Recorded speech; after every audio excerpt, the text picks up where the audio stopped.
Hello, everyone. This is Devin Thorpe. I'm a Forbes contributor covering social entrepreneurship and impact investing, and we have assembled, oh my heavens, what a spectacular group today to talk about impact investing and crowdfunding and social entrepreneurship. My heavens, this is the real power team in the world for this topic, and I just couldn't be more excited than I am to introduce you to this group.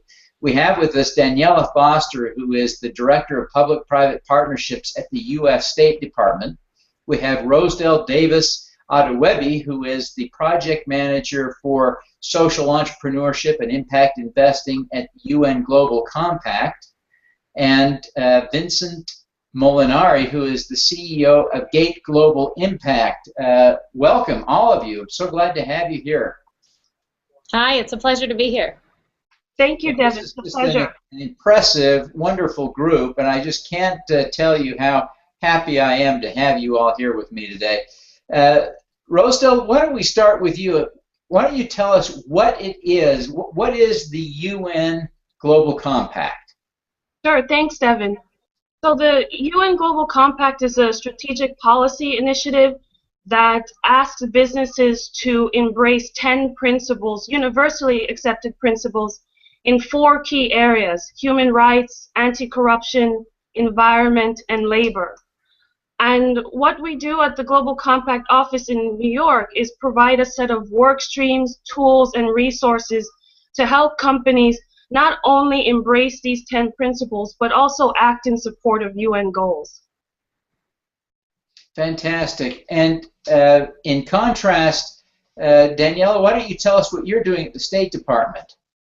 Yeah, so we have a lot going on. My role is to look at where it makes sense to partner overseas with companies, entrepreneurs, businesses, foundations. We have programs in over 165 countries, and in my role looking at public-private partnerships, one of the most exciting things that we're doing right now is we're kicking off, actually on July 29th, a crowdfunding initiative to accelerate social impact projects in over 60 countries. So we have a lot going on right now, and it's an exciting time.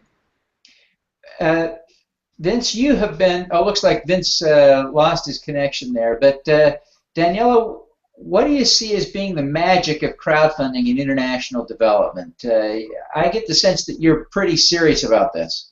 Yeah, well, I'm very serious about it. I really see it as a major opportunity, not just crowdfunding for what it is, but also the potential to democratize finance. So the World Bank, for example, did a great study looking at crowdfunding, and they estimated that crowdfunding is going to be an over $80 billion market in the next 20 years, particularly internationally. So oftentimes we find that folks we work with have trouble accessing capital. They may not even have formal banking systems, but they have some really great ideas and solutions to the challenges that they see in their communities. So the crowdfunding, I think, is incredibly powerful in terms of democratizing finance, but also democratizing participation in projects, mobilizing action, getting people to see that they can develop solutions for their own communities.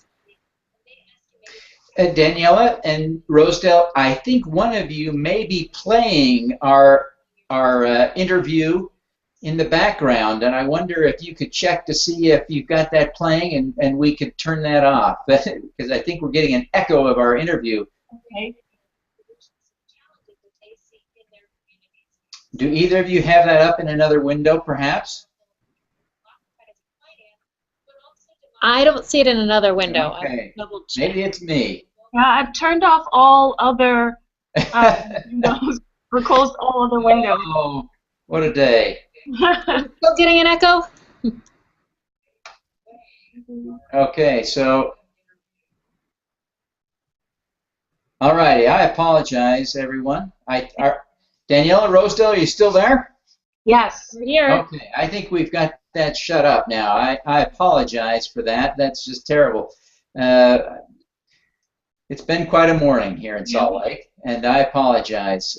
So, Rosedel, tell us a little bit about why you've decided to partner with Vince on this, on the UN Global Compact for the Gateway 2.0. So for many reasons, and one, let me give a little bit of context. We launched the Business Partnership Hub last year, September 2013, during our triannual Leaders Summit. And the Business Partnership Hub is designed to be this interactive platform where companies can partner with entities such as within social enterprise or UN agencies in order to find potential partners to advance their support of UN goals. So the Business Partnership Hub contains five rather. So a business can partner with the UN agency, can partner on the topic of climate and energy, water, anti-corruption, and social enterprise. And within the Social Enterprise Action Hub, we're really excited because this is the Social Enterprise Action Hub serves in this discovery for companies, investors, and social entrepreneurs to basically find each other and partner in advancing issues that are really critical to global development challenges. So we really understand that for social enterprises, one of the limitations in their capacity to partner is finance. And why not, as if this platform is an enabling platform to support partnerships, finance has to be one of the key elements of that. And that's really what gave birth to the partnership between the Global Compact and Gate Global Impact to launch Gateway 2.0, which allows companies on the Social Enterprise Action Hub to apply for financing through Gate Global Impact's platform from a set of accredited investors. So why we work with Gate, I think Gate has been on the forefront really of building out this infrastructure to support more capital flowing into the impact investing industry. And just with the experience that they bring to the table, we found that it would be a natural partnership. Well, that's really a nice endorsement. Vince, tell us a little bit about Gate Global Impact and how you'll be supporting the UN Global Compact from your perspective. Oh, great. First of all, Devin, thank you for having me again. It's always a treat to be on with you and to be joined with Daniela and Rosedel. My day is more than made. So thank you so much.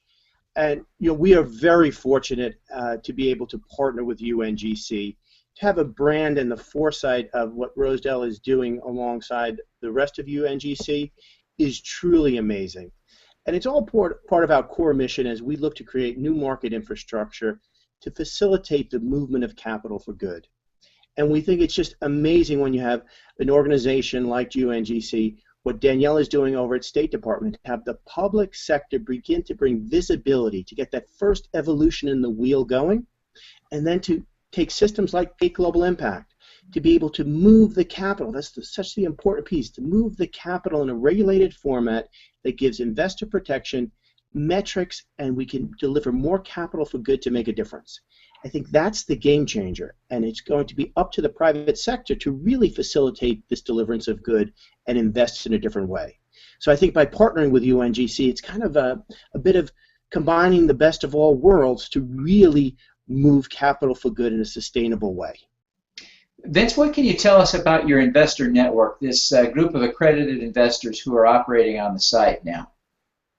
Well, I have to be very candid. We're now in the movement of building that accredited investor network. We've really focused initially on the institutional participants, and we think there's great awareness, particularly because of the ability to measure, have metrics, to conduct investments in commercially viable companies that are delivering societal, environmental, or cause-related good.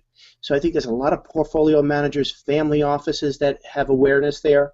I think because of the Jobs Act and the visibility of using social media, we're now trying to move to an engagement with the accredited investors to deliver capital for good and aggregate those dollars. So it's kind of running the spectrum, and we think that's the beautiful thing of the vertical integration of what we're attempting to do with the impact investing pyramid, to be able to go CSR type investments, institutions, corporations down to the base of the pyramid, and engaging diaspora communities, particularly around crowdfunding solution sets. Yeah.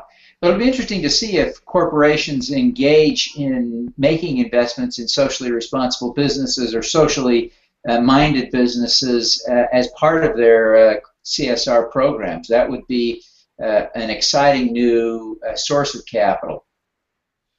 No question. Oh, and to add, Devin, I think you're starting to see that in some circles, that's becoming a small part but growing part of the strategy of many companies as they reach out in these emerging markets, that they test the waters through investments in social enterprises to understand what are the needs of the local markets and how to really address base of the pyramid populations there. Now, Daniela, your work is really focused on the same communities, but helping them get earlier stages of capital, because you're talking typically about smaller amounts of money raised as either donations or some sort of a reward system on Rocket Hub, right? Yep, you got it. So how long, what kind of uptake are you hoping to see on the partnership you've got with Rocket Hub?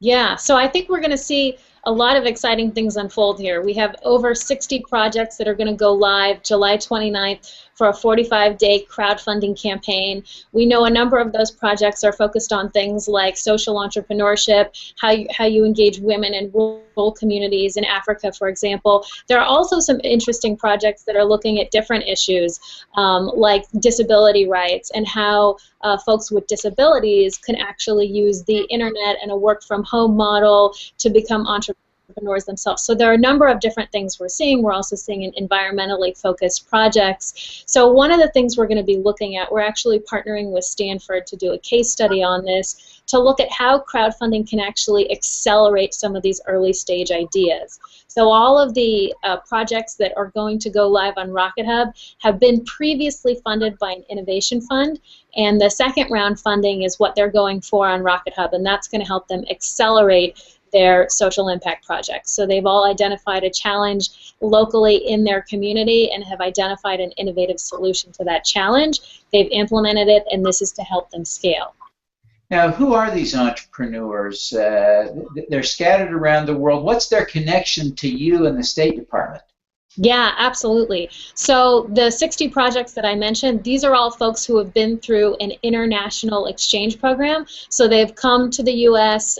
Through the State Department's international sponsored exchanges and have gone back home to their countries.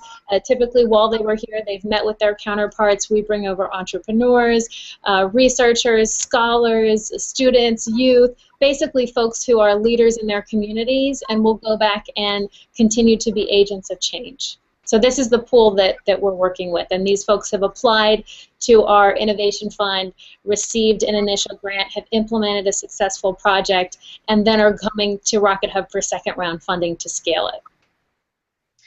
It really is exciting to think about the impact that crowdfunding can have on these international development projects, because this looks to me to be a completely new source of capital. Is that how you see it, Rosedel? Is this really fresh money coming at these problems?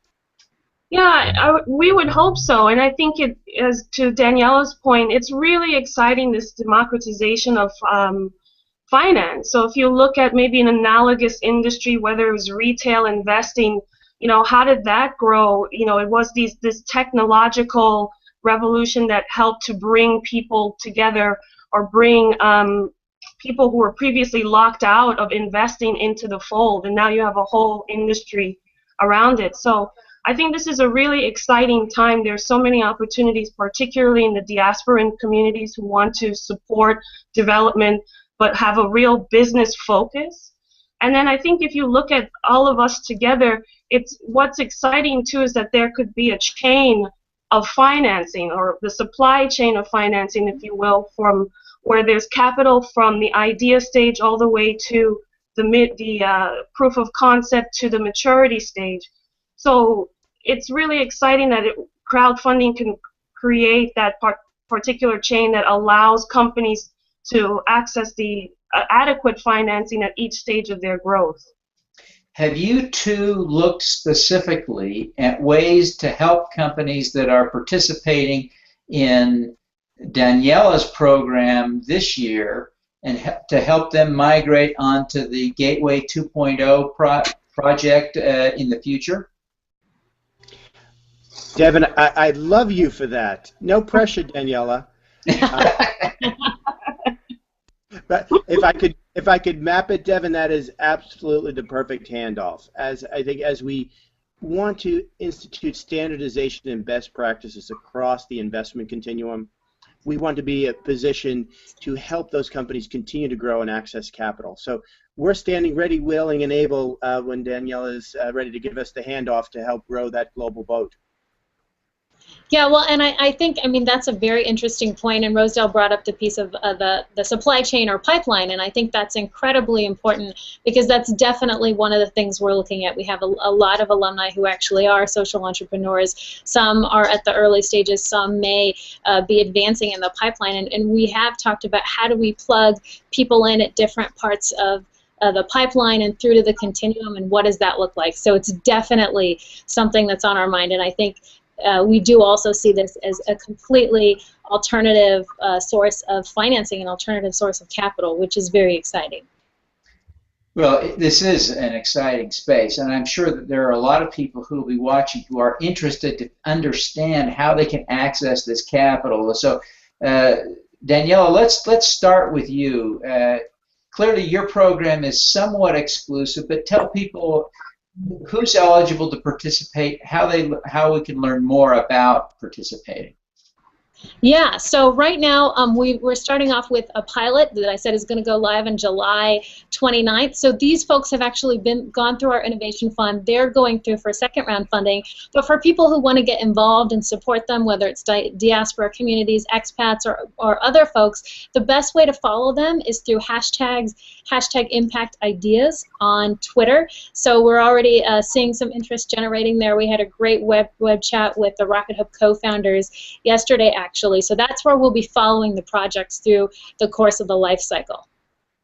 Fantastic. And Rosedel, how do people learn more about Gateway 2.0? Where do they go to figure out whether they can participate, whether they're eligible? Can you give us some tips on what the eligibility is? Sure. So to learn more about the Gateway 2.0 feature, definitely you can visit the Business Partnership Hub link, which is listed under my name here as well as in the Forbes article.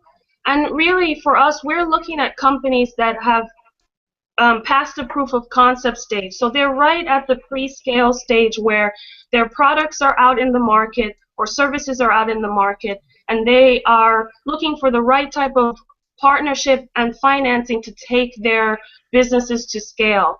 So rather than looking at solely early stage companies, we're really looking at that middle stage company. And so more of the details can be found also on the Social Enterprise Action Hub. Okay, and where is the Social Enterprise Action Hub? What's the URL for that? So it's businesspartnershiphub.org/social-enterprise. Okay. Fantastic. And Vince, Gate Global Impact isn't just Gateway 2.0. What other things are you doing, and how can people engage either as an investor or as an entrepreneur looking for capital? Come on to gateglobalimpact.com. You can register as an individual accredited investor, institution, issuer.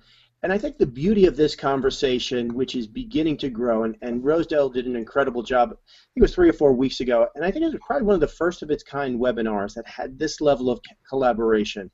We were fortunate to have Daniela from the State Department. You, of course, had UNGC. You had Sam Raymond from the World Bank. You had Frank McCosker from Microsoft for Africa. So I think you're beginning to see unprecedented levels of collaboration about moving capital for good. And I think that's really part of what we strive to do at Gate Global Impact, is to be part of that spoken wheel. And I think it's really, the more we can have collaboration across the spectrum, even with other funding portals globally, the more good that we can deliver. So come and play in this global sandbox, and let's make a difference together. All righty. Well, Rosedel, Daniela, Vince, thank you all for being here with us this morning. I really appreciate your time, and I congratulate you for the great work you're doing. Thanks, Devin. Thank you for setting this up. And it was great meeting all of you. Entirely my pleasure. Well, listen, let's do some good. And Devin, by the way, thank you for the invite to speak at your conference in September 26th. If I can plug the social enterprise and crowdfunding conference in Salt Lake City, Utah. Everybody, come on, come! It's going to be a great one, and I think Danielle is going to be there as well, and hopefully Rosedel. That'll be great. I hope to see everybody there. Thank you very much. That was a very kind plug. That was a very good thing to do. All righty, take care now. Thanks, everybody. Bye-bye.